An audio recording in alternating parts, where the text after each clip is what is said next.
Sabrina 2000s comic, issue 38. Hilda tells Sabrina that the photographer just pulled up. Salem wants to look good for the historians and somehow thinks they want him to get the door after all of this time. Sabrina's told she looks lovely and she thanks Hilda, and she can't wait to have her family portrait taken. What's the point of getting all dressed up for a family photo? It's supposed to record how you looked at the time, and normally she doesn't look this way. Since when does a family have professional photographers go to their house to take a picture of them for a family photo? Was this before cell phones were mainstream? It's the 2000s. I was going to school in the 2000s, and kids had cell phones then. Wouldn't they just have a photo taken with their phone? Couldn't they have it taken with magic? Or are they that into that anti-magic kick even with Quigley gone?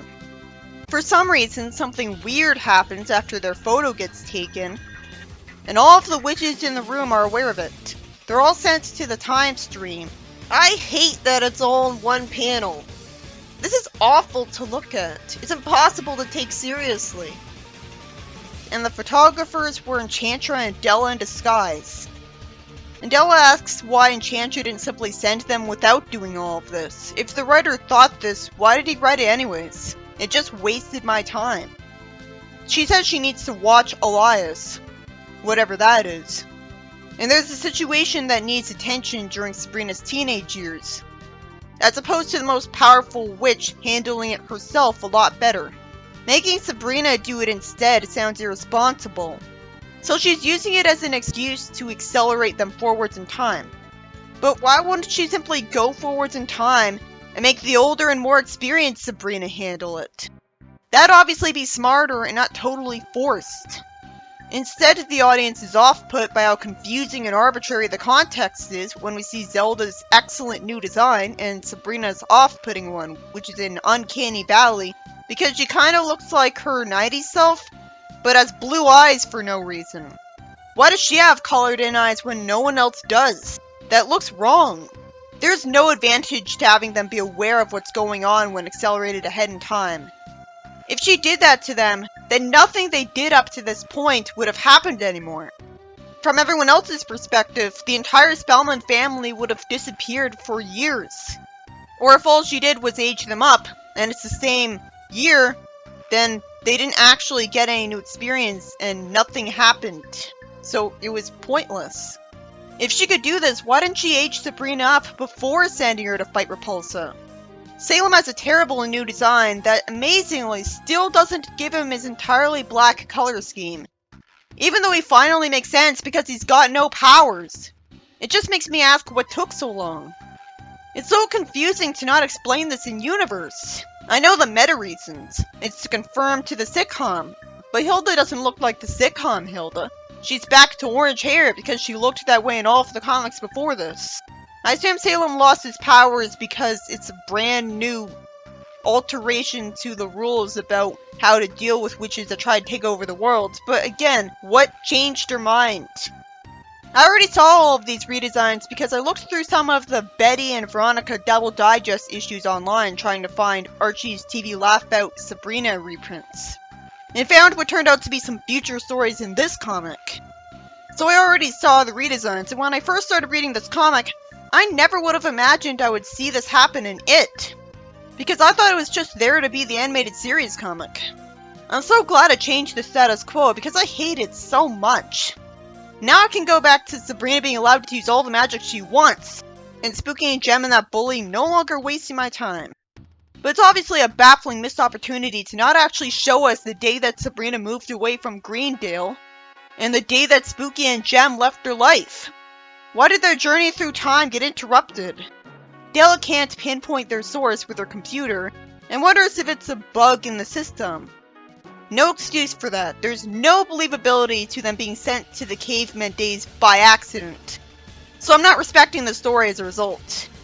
If you want to have a story about witches in caveman times, just have Sabrina go back there herself because she wanted to experience it. Say that she was studying in school or something. Zelda asks if they still have their powers, and Hilda says a little primitive. That's also forced. They're on Earth, so there really is no logic to it. Because you could say there would be less magic earlier in time. Why would the place that they're in affect how powerful they are? And that also has to be the case to force them to stay here and not get what they want. As Hilda wants to zap them a microwave and fridge and dishwasher. And when she's asked where they're gonna plug it in, she says they'll need a power plant and stuff. And somehow she gets overwhelmed when she's a witch.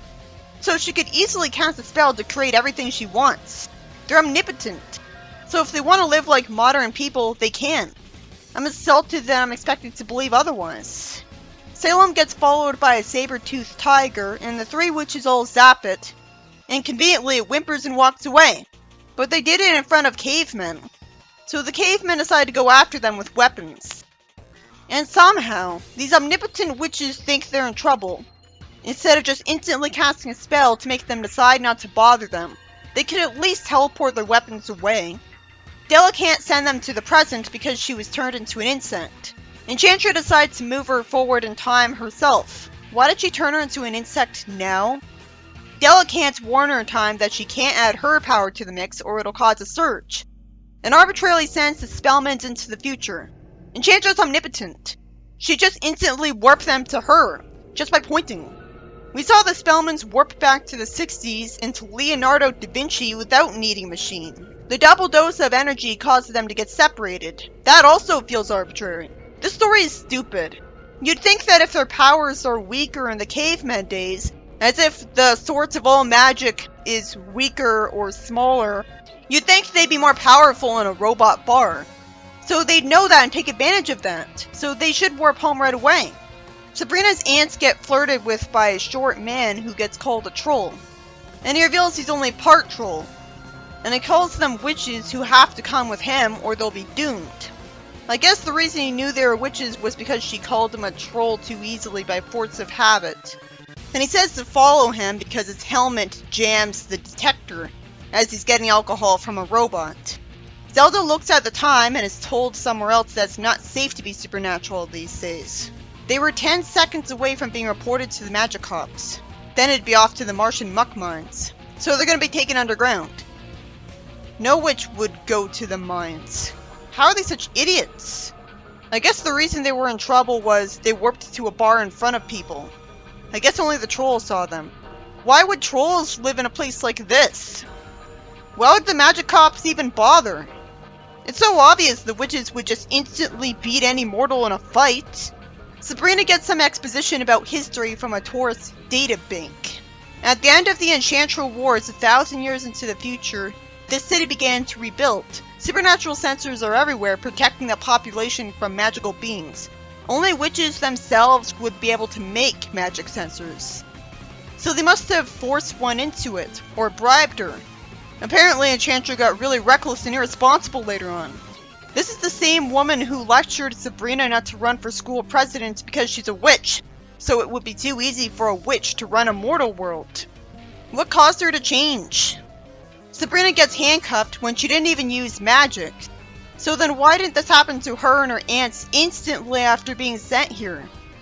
The magic cops go after her, and I have to just assume that she's deprived of her powers at this point, because otherwise this would make no sense. Salem doesn't get taken away with her, and he wants to call out Enchantra. He then gets warped to her, and she asks him what he's doing so far into the future. Then she vaguely remembers, and she reveals that she has a Dell computer that immediately sends all of the Sabrina family back to the right time period. Enchantra reveals that what she needed an older Sabrina to do was trim her awful hangnail. She could have gotten someone else to do that. That must have been an attempt at a joke. I thought she was gonna send her after someone to fight them with magic again. You'd think that after all the time Enchantra's been alive, she'd know how to trim hangnails. She'd just point and magically get rid of the hangnail. She thanks Sabrina and tells her to enjoy her late teens. Is every reboot in every comic forced and contrived? Why couldn't this have made sense? Sabrina doesn't complain at all about missing out on years of her life, so I'm forced to just assume that she remembers the years she was accelerated past, and they actually happened. Then there's a comedy page where Sabrina's being lovey-dovey with Harvey. It's like nothing ever happened, so apparently, the Sabrina family was made to get older, but nobody noticed their absence from the timeline. It's more like their consciousnesses were sent forwards in time to their older selves, and everything in the past was still done. He says that time seems to stand still as he's acting uncharacteristically happy with her. Hilda looks mad, and Sabrina uses a spell nervously, and the grandfather clock makes ticking noises. Zelda says you can't blame the girl for trying to make the evening last longer. In the next story, Salem says that with his family out of town, arbitrarily leaving him behind, he'll have plenty of time to himself.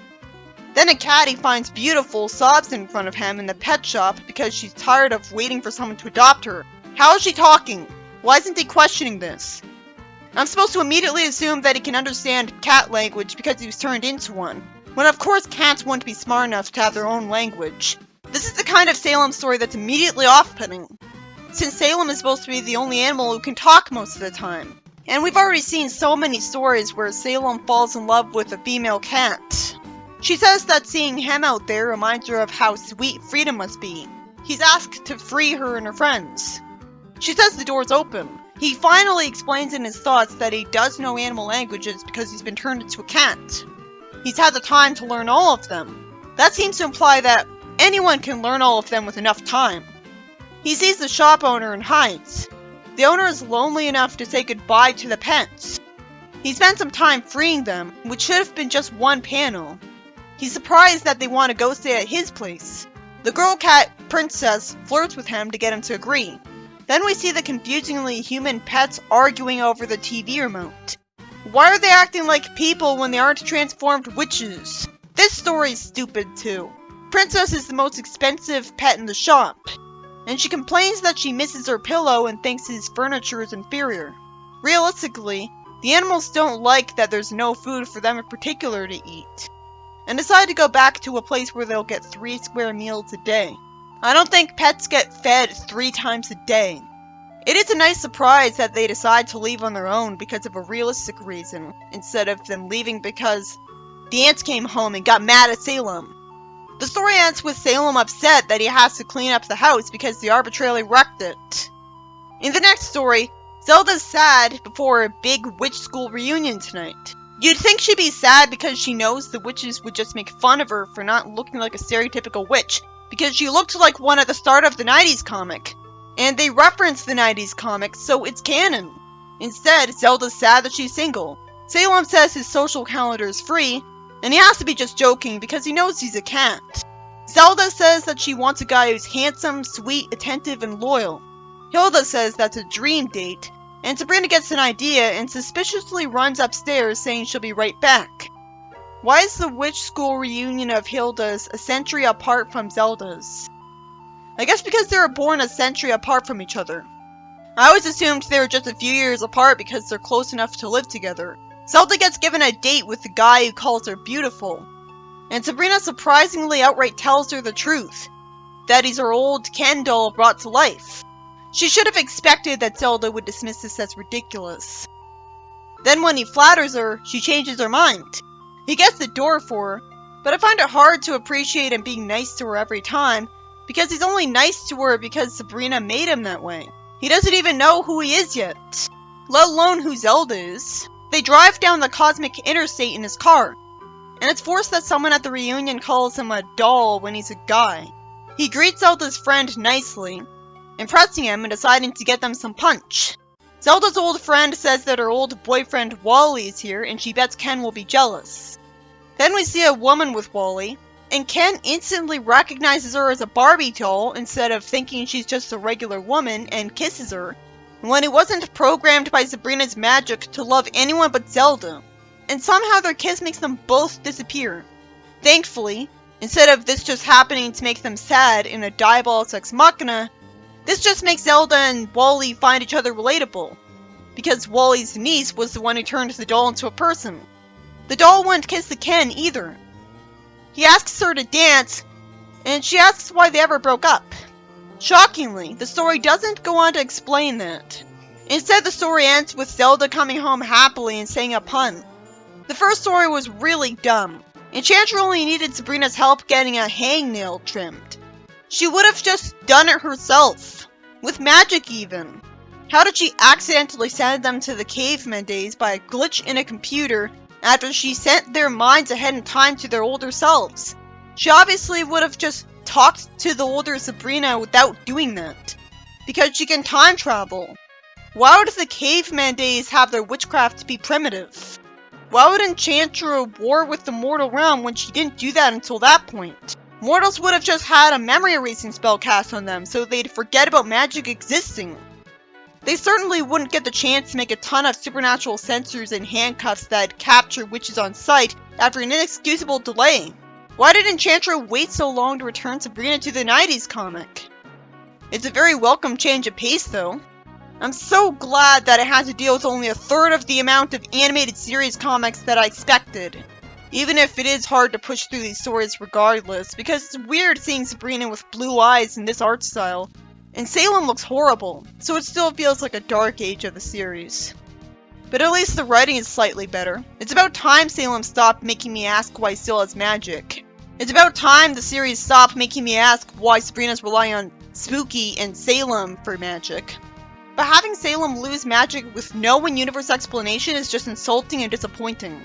Not so much in the Salem story though, where I'm just confused that Salem can understand the languages of all animals at all, just because he lived for a long time, even though normal animals clearly wouldn't be intelligent enough to have their own fully fledged language at the same level as a human. We could have just had him vaguely understand what they want. It made more sense in Sonic the Comic, where Tails didn't actually know what the flick he was saying, he just had a vague, telepathic idea of what he was talking about. We didn't need there to be any dialogue from these pets. It just makes the story take longer to read. Salem finds a cat attractive because he's in a cat body, even though he used to be human. So he frees her from the pet shop, along with the other pets because she insisted on it arbitrarily. And the animals arbitrarily mess up Sabrina's house just to decide to go home because there's no food for them here. And the expensive cat misses her pillow. But Salem would have just told her, well, she wants to believe him about witches, never mind. But couldn't he still say, hey, I live with some people who could get you some pillows, no problem. After that off-putting tedium is a story where Zelda has to go to her witch high school reunion. And she's sad that she's going there single. So Sabrina turns her Ken doll into a loving date for her. Then for no reason, seeing the living Barbie doll makes both dolls disappear. Unfortunately, this just makes Zelda's ex more relatable to her, and there's a happy ending where she gets back together with him. I hope we see more of him. It'd be stupid to introduce him just to have him stick to one story with almost no development on his character. Thank goodness, a miracle happened. The best thing I could have possibly hoped for. And the 2000s comic changed back into the 90s comic. Now I can sort of look forward to the rest of the comic. I hope it was because fan reception to the animated series comic was negative, and everyone begged them to do it.